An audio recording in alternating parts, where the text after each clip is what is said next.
மக்களே வணக்கம். Safety first, always be careful. So நம்ம இன்றைக்கி என்ன பார்க்க போகிறோம் அப்படின்னு பார்த்தீங்கன்னா, ரிஸ்க் அசஸ்மெண்ட்டை பற்றி தான் நம்ம பார்க்க போகிறோம். ஸோ அந்த ரிஸ்க் அசஸ்மெண்ட்டில் 3 விஷயங்கள் ரொம்ப இம்பார்ட்டன்ட். ஃபஸ்ட் திங் வந்து பார்த்திங்கன்னா அசார்ட் ஐடென்டிஃபிகேஷன் பண்ணுறது, 2வது அதனால் என்ன ரிஸ்க் உருவாகும் அப்படின்றது, 3வது வந்து percent of control measures. So இந்த 3 விஷயங்கள் நம்ம தெரிஞ்சுக்கிட்டாவே அடிஷ்னல் கண்ட்ரோல் மெஷர்ஸ் என்ன கொடுக்கலாம், ஏன் அந்த ஆல்ரெடி இருக்கிறது வந்து ஃபெயிலியர் ஆகிடுச்சு, இல்லை ஏதாச்சும் சேஞ்சஸ் பண்ணியிருக்காங்களா அப்படின்றத நம்ம ஐடென்டிஃபை பண்ணிக்கலாம். ஸோ இந்த அசார்டை வந்து நம்ம ஐடென்டிஃபிகேஷன் பண்ணும்போது, ஸோ அங்கே இருக்கிற சரௌண்டிங்ஸை பார்க்கும்போது அங்கே இருக்கிற ரிஸ்க் எந்த அளவுக்கு வந்து சிவாரிட்டி இருக்குன்றதை பார்த்துக்கலாம்.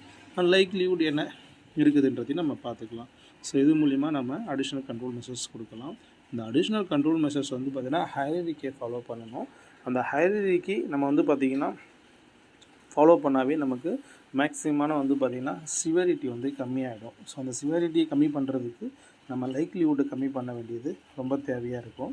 ஸோ அதனால் நம்ம ஹையரிட்டியை ஃபாலோ பண்ணுவோம். இந்த ஹையரிட்டி வந்து பார்த்திங்கன்னா ஃபஸ்ட்டு வந்து எலிமினேஷன் கொடுத்துருப்பாங்க, லாஸ்ட்டாக வந்து பிபிஎஸ் கொடுத்துருப்பாங்க. ஸோ நம்ம எப்போவுமே அந்த ஜாபை எப்படி எலிமினேட் பண்ணலாம் அப்படின்றது தான் இருக்கும். பட் வந்து எல்லா ஜாபையும் எலிமினேட் பண்ண முடியுமான்னு கேட்டால் கண்டிப்பாக முடியாது.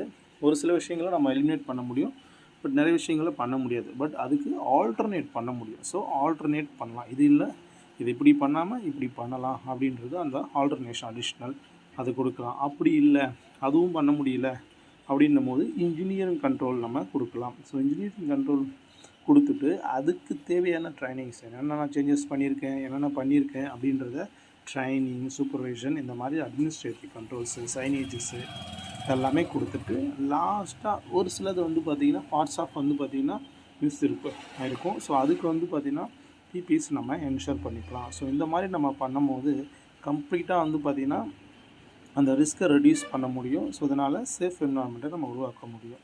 ஸோ இது உங்களுக்கு பிடிச்சிருக்குன்னு நினைக்கிறேன். தேங்க்யூ.